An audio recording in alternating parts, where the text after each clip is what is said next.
Selamat datang, hari ini kita akan coba selami 3 kata yang fundamental sekali dalam hidup kita, tapi seringkali maknanya kita campur aduk. Negara, bangsa, dan warga negara. Tepat. Materi yang Anda siapkan kali ini menarik sekali ya.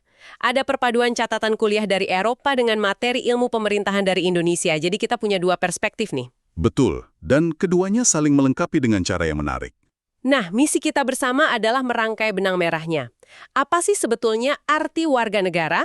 Kenapa konsepnya bisa beda banget dari zaman Yunani kuno sampai sekarang? Dan apa bedanya bangsa dengan negara? Yang satu terasa kultural, yang satu terasa seperti mesin kekuasaan. Nah, itu dia. Dan yang paling penting bagaimana semua ini relevan buat Anda yang mendengarkan. Dari memahami berita konstitusi di Chili sampai mungkin mengurai ruwetnya birokrasi di sekitar kita. Oke, kita mulai dari mana? Oke, mari kita mulai dari yang paling personal dulu deh. Konsep warga negara atau citizen. Salah satu catatan Anda menyoroti asal katanya yang menarik banget. Dari kata city, kota. Atau polis dalam bahasa Yunani. Ini petunjuk penting.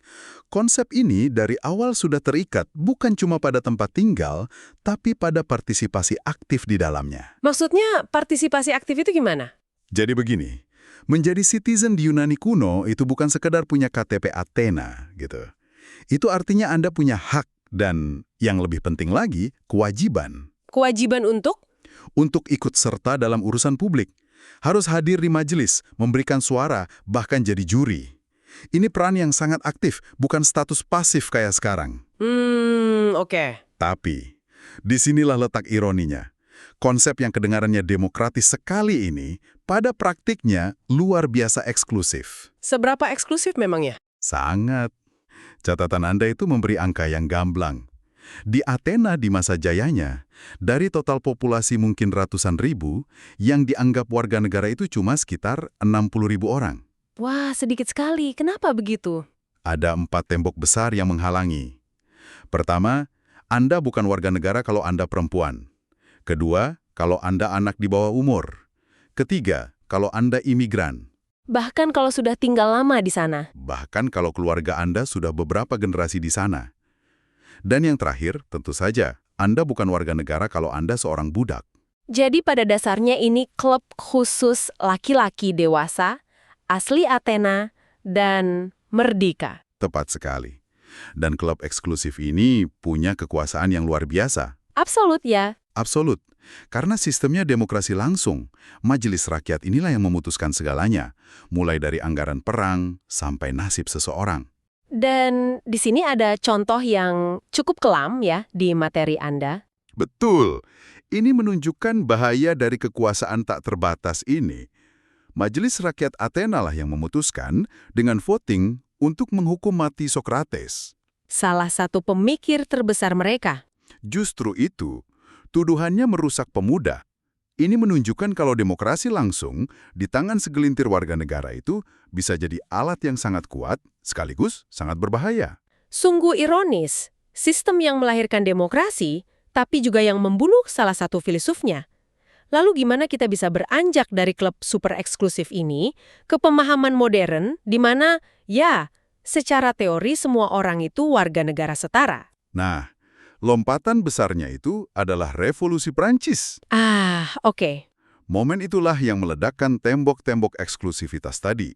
Deklarasi Hak Asasi Manusia dan warga negara mereka itu secara radikal bilang semua orang adalah warga negara yang setara di hadapan hukum. Tidak peduli petani, bangsawan, atau pendeta. Semuanya sama.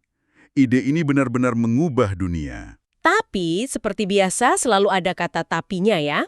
Catatan Anda menyoroti bahkan setelah revolusi pun, kesetaraan itu masih ada syarat dan ketentuannya. Betul sekali.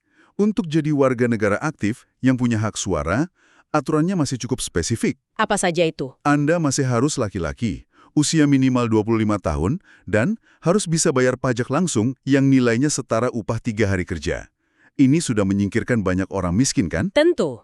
Tapi ada satu syarat lagi yang paling unik dan benar-benar menunjukkan bias kelas pada saat itu.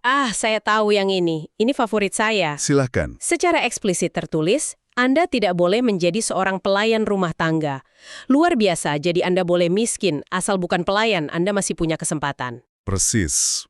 Ini benar-benar menunjukkan bagaimana konsep warga negara itu selalu jadi arena pertarungan tentang siapa yang dianggap layak untuk ikut serta. Sejarah tentang siapa yang boleh masuk dan siapa yang harus tetap di luar. Tepat. Oke, jadi konsep warga negara sudah kita bedah. Sekarang kita pindah ke dua istilah lain yang sering sekali tertukar. Bangsa, nation, dan negara, state. Nah, ini juga penting. Materi Anda memberi pembedaan yang sangat tajam dimulai dari akar katanya. Bangsa atau nation itu dari kata Latin nascere. Yang artinya dilahirkan. Ini petunjuk besarnya. Konsep bangsa itu intinya terikat pada kelahiran, keturunan, asal-usul. Jadi lebih ke tanah tumpah darah ya, fatherland atau motherland. Betul sekali. Makanya bangsa itu komunitas kultural. Orang-orang yang merasa satu karena berbagi bahasa, tradisi, agama, atau sejarah nenek moyang yang sama. Ada ikatan emosional di sana. Ikatan emosional, kultural, terasa sangat organik. Nah, ini kontra sekali dengan definisi negara atau state yang ada di sumber Anda. Negara digambarkan sebagai aparatus artifisial. Sebuah alat buatan. Bisa dijelaskan maksudnya? Tentu, kalau bangsa itu kan tumbuh dari budaya dan sejarah ya. Nah, negara itu sebuah konstruksi rasional. Sebuah mesin, sebuah instrumen yang sengaja diciptakan manusia. Untuk tujuan tertentu. Untuk satu tujuan utama, mengatur dan mengontrol kehidupan politik dalam sebuah wilayah. Materi dari Indonesia yang Anda berikan itu memperkuat ini dengan sangat baik, lewat perbedaan kata negeri dan negara. Oh ya, negeri itu lebih puitis ya? Lebih puitis, lebih emosional, lebih dekat ke konsep bangsa. Sementara negara itu organisasi kekuasaan yang konkret, punya birokrasi, punya hukum, punya perbatasan yang jelas. Dan mesin kekuasaan ini punya satu karakteristik yang tidak dimiliki organisasi lain. Di sini kita sampai pada definisi klasik dari Max Weber. Yang menariknya, ini muncul di kedua sumber Anda. Ya, baik yang dari Eropa maupun Indonesia. Weber mendefinisikan negara sebagai komunitas manusia yang berhasil memonopoli penggunaan kekerasan fisik yang sah di dalam suatu wilayah tertentu. Monopoli penggunaan kekerasan fisik yang sah. Kalimat itu kedengarannya agak mengerikan ya. Iya sih, kalau dibaca sekilas. Tapi kalau dipikir-pikir, logis sekali. Intinya, hanya negaralah yang secara hukum boleh punya tentara dan polisi. Tepat sekali. Kalau saya atau Anda bikin kelompok bersenjata sendiri, Kita bakal disebut pemberontak atau kriminal. nah itulah monopoli dalam prakteknya. Kemampuan untuk menjadi satu-satunya pihak yang boleh menggunakan kekerasan secara sah adalah inti dari kedaulatan negara. Oke. Dan untuk bisa mencapai status itu, sebuah entitas harus memenuhi beberapa syarat. Kalau kita gabungkan kedua sumber Anda, ada semacam, daftar periksalah. Isinya 5 elemen kunci. Oke, mari kita bedah daftar periksa ini. Apa saja yang dibutuhkan untuk membangun sebuah negara? Pertama, dan yang paling jelas adalah wilayah. Sebuah area geografis dengan perbatasan yang diakui. Tapi ini bukan cuma sekedar garis di peta kan? Bukan. Salah satu sumber Anda menyebut konsep menarik dari Nancy Peluso, yaitu Politics of Territorialization. Ini tentang bagaimana negara secara aktif menggunakan tata ruang untuk menjalankan kontrol. Contohnya? Misalnya, membagi hutan jadi zona konsesi untuk perusahaan, zona lindung, zona untuk masyarakat adat. Itu wujud kekuasaan negara dalam skala mikro. Jadi bukan cuma memiliki wilayah, tapi mengatur setiap jengkalnya. Poin yang menarik. Oke, yang kedua? Kedua, rakyat atau populasi. Tanpa orang, tidak ada yang diperintah. Ini fondasinya. Jelas. Ketiga, pemerintah. Organisasi yang menjalankan roda negara sehari-hari. Nah, di sini ada pembedaan penting. Negara itu institusinya cenderung statis, basisnya konstitusi. Sementara pemerintah? Pemerintah itu dinamis. Kabinet bisa ganti tiap 5 tahun. Kebijakan bisa berubah. Benar. Indonesia sebagai negara tetap ada, tapi pemerintahannya terus berganti. Oke, 3 elemen sudah. Wilayah, rakyat, pemerintah. Apalagi? Keempat, dan ini jantungnya, kedaulatan. Kedaulatan. Kemampuan negara untuk menjadi bos bagi dirinya sendiri, membuat keputusan tanpa campur tangan kekuatan asing. Ini prioritas utama setiap negara. Jian Bodin mendefinisikannya sebagai kekuasaan yang tertinggi, abadi, dan tak terbagi. Oke. Dan yang kelima? Kelima, elemen yang sering jadi sumber konflik internasional, pengakuan dari negara lain. Nah, ini dia. Jadi, daftar periksanya tidak sepenuhnya internal ya. Saya jadi teringat entitas seperti Taiwan atau Palestina. Mereka kelihatannya punya wilayah, rakyat, pemerintahan. Tapi poin kelima ini yang jadi medan pertempuran politiknya. Betul. Jadi seberapa kaku sebetulnya daftar periksa ini di dunia nyata? Anda menangkap esensinya. Keempat elemen pertama bisa saja terpenuhi.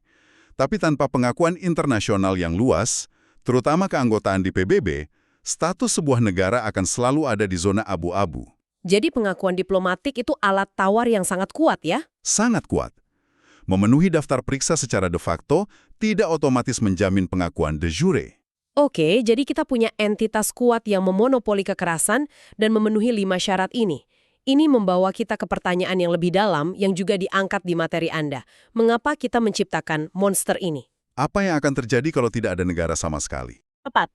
Nah, catatan kuliah Anda menyajikan dua jawaban yang, berseberangan sekali, seperti kutub utara dan selatan. Di satu sisi, ada pandangan Thomas Hobbes. Yang pesimis banget ya sama sifat manusia. Sangat pesimis. Dia punya ungkapan terkenal itu. Homo homini lupus. Manusia adalah serigala bagi sesamanya. Intinya, dia percaya kalau tanpa aturan, kita semua akan saling memangsa karena sifat kita yang serakah dan egois. Betul. Bagi Hobbes, kondisi tanpa negara atau state of nature itu perang semua melawan semua. Kekacauan total. Hidup akan jadi soliter, miskin, keji, brutal, dan singkat. Mengerikan sekali. Karena itu, kata Hobbes, kita secara sukarela menyerahkan sebagian kebebasan kita kepada sebuah kekuatan absolut. Dia sebut Leviathan. Monster laut dalam mitologi. Seolah kita butuh pawang biar nggak saling terkam. Apa pandangan alternatifnya? Alternatifnya datang dari pemikir seperti John Locke, yang sangat memengaruhi para pendiri Amerika seperti James Madison.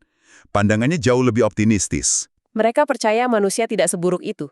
Menurut mereka, manusia itu dibekali akal dan bisa bekerja sama. Kita tidak melulu jahat kok.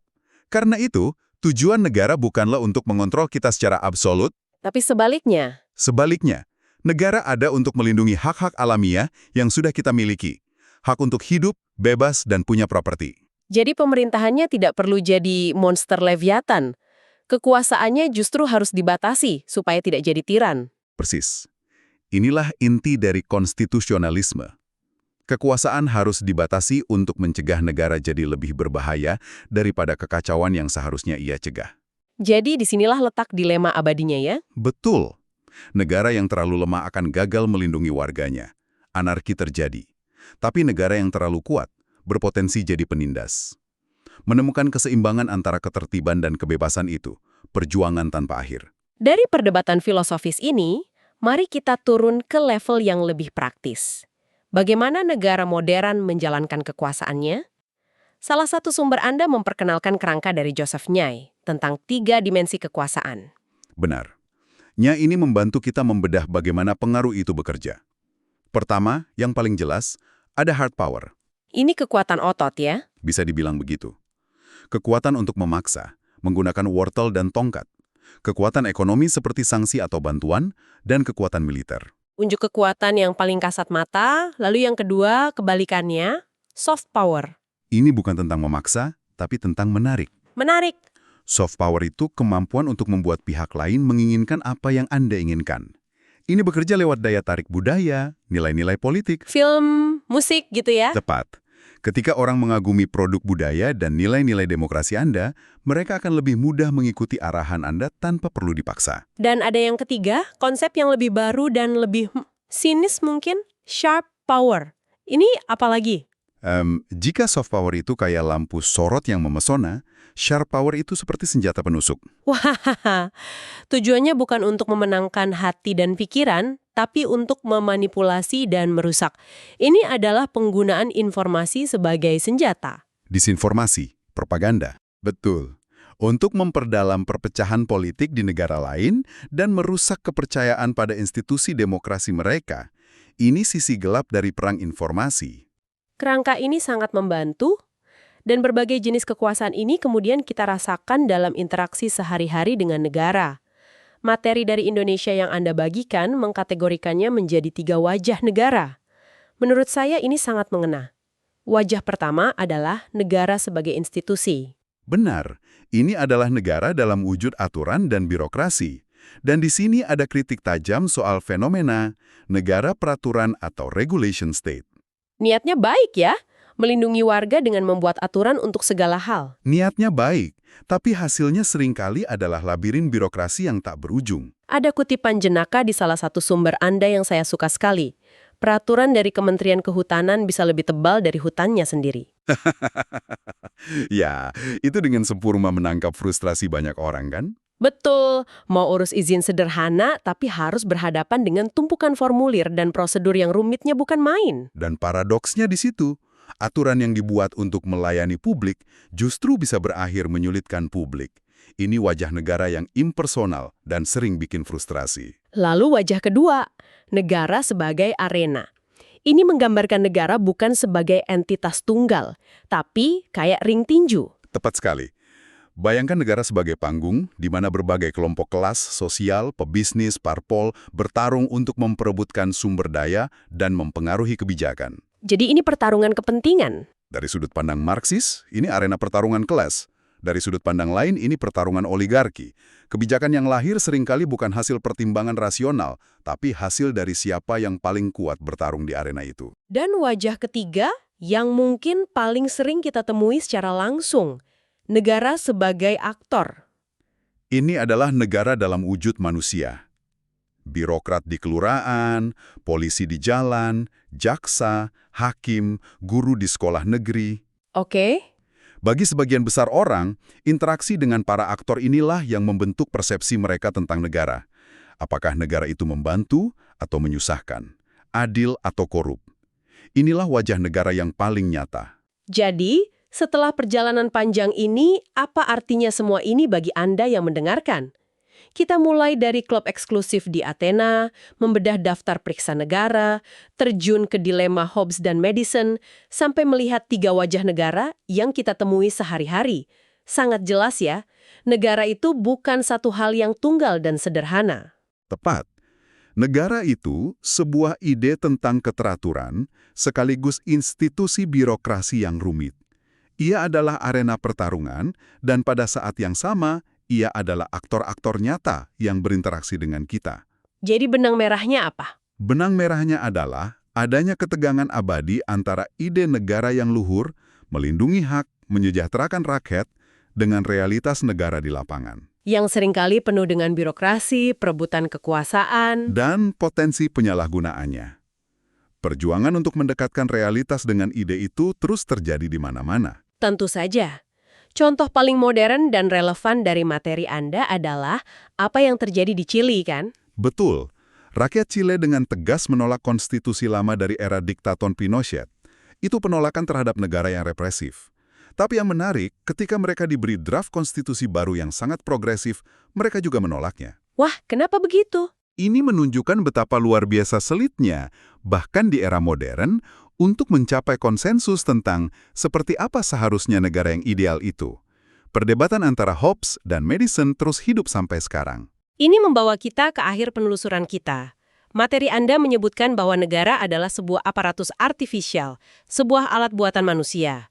Jika negara memang sebuah alat yang kita ciptakan bersama, pertanyaan yang ingin kami tinggalkan untuk Anda renungkan adalah, di era digital yang terhubung secara global dan menghadapi tantangan seperti perubahan iklim yang melampaui batas negara, apakah alat yang kita ciptakan berabad-abad lalu ini masih sesuai dengan tujuannya?